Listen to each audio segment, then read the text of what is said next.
Oldu ма? Белсенді студенті Бексұлтан Бақсұлтан Жақсыбек. Осылай. Осы жерді кесіп тағы болады ғой.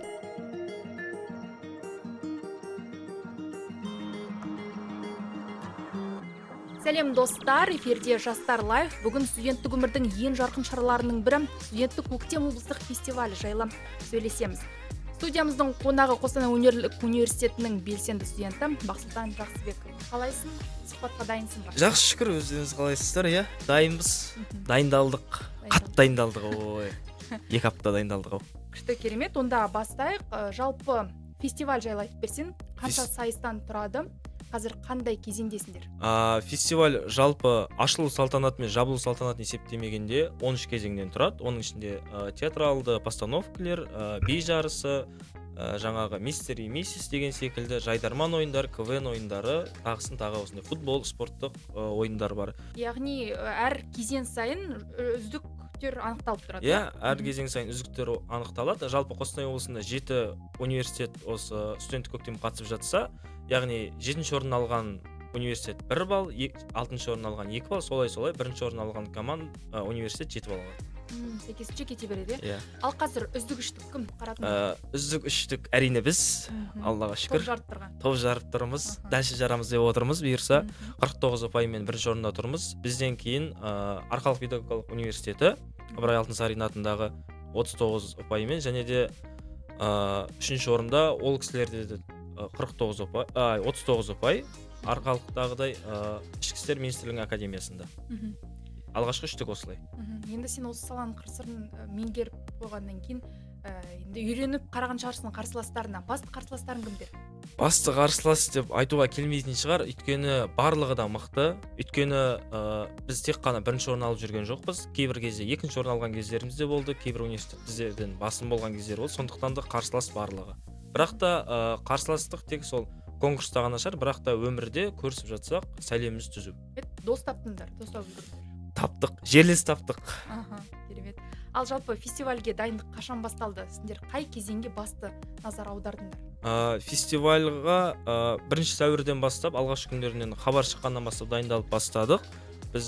Мен жалпы өзім ашылу салтанатында қатыстым, және де осы күні кеше болып өткен театралды қойылымдарда конкурста қатыстым. Жалпы барлығына дайындық жақсы, кейбіріне қолдан келгенше барып қолда беруге тырысып жатырмыз. Жалпы солай. Енді жеңеміз деген үміттеміз студенттік көктемді. Қандай қызық тұратын сұрақ? Қатысушылар қалай іріктелді? Кім таңдалды? Қандай сайысқа қатысатыны? Жеке качествосы деп айтсақ болатын шығар. Өйткені әр адамның әр нәрсеге өзінің қызығатын ісі болады. Кейбір адамдар ән айтатын конкурстарға қатысып жатыр, вокальный конкурсқа. Шынымен де биге жан дүниесін берген адамдар бүгін биге қатысып жатыр. Бала кезінде, мысалы үшін менің өзім бала кезде актер болуды армандағам. Кеше сол арманымды кішігірім орындадым деп айтуға болатын шығар. Жайдарманда ойнап жүрген қыз жігіттер, олар да сол көңілді тапқырлар болғысы келген шығар деген секілді. Осылай әркімнің жалпы студенттік өмір деген ол тек қана сабақ емес қой. Әркімнің өзінің қиялы бар, бала кезде орындалмаған арманы бар. Кейбір адам ата-анасының айтқан мамандығына түскен болса, студенттік өмір сол нәрседен басқа өзіңнің екінші өкпеңді ашуға, тынысыңды ашуға көмек беретін бүгінгі мынау студенттік көктем осындай керемет іс-шара. Қатысушылар тек қана универдің белсенді студенттеріне ғана алынды? Тек қана белсенді емес, шынымен де, бірақ та өздерін көрсеткісі келгендер де болды. Шынымен кешегі театралды қойылымда 1-ші курс студенттері, 2-ші, 3-ші, 4-ші курс студенттері жүр. Мен жалпы 1-ші, 2-ші, 3-ші курс студенттері шынымен де мақтанғым келеді, өйткені алда емтихандар келе жатыр. Сол емтихандарға қарамастан осындай белсенділік танытып жүргендеріне шынымен де көп алғыс білдіргім келеді, және де біздің басымызды қосып, бас-қасымызда қарап жүрген Диана Болатқызы бастаған осы жастар ісі басқармасының жаңағы коллегаларына рахмет айтқым келеді. Көп жылдан бері үзбей өткізіліп келе жатқан шара студенттердің, жастардың белсенділігіне қалай әсер етеді? Жастардың белсенділігіне бұл іс-шара жақсы жағынан әсер етеді. Неге десеңіз, басқа өңірлермен араласа отыра, араларында бәлкім қандай да бір стартап жобалар алып келуі мүмкін, немесе осы Қостанай өңірін осындай жалпы медиа жағын, жалпы Қостанай өңірін көтеру мақсатында араларымызда қатынас болса, осындай көтеру мәселесі жақсы болатын секілді. Ең шешуші кезең гала-концерт. Иә. Дайындық қалай? Не қоясыңдар? Дайындық жақсы. Біз Қазақстанның осы 15 ғасырдың қазақ хандығынан бастап бүгінгі тәуелсіздігімізге дейінгі болған елеулі оқиғаларды қоямыз деген ниеттеміз. Дайындық басталып кетті күні кеше. Бірден жаңа театральный конкурстан кейін біз кеше бірден дайындығымызды бастадық.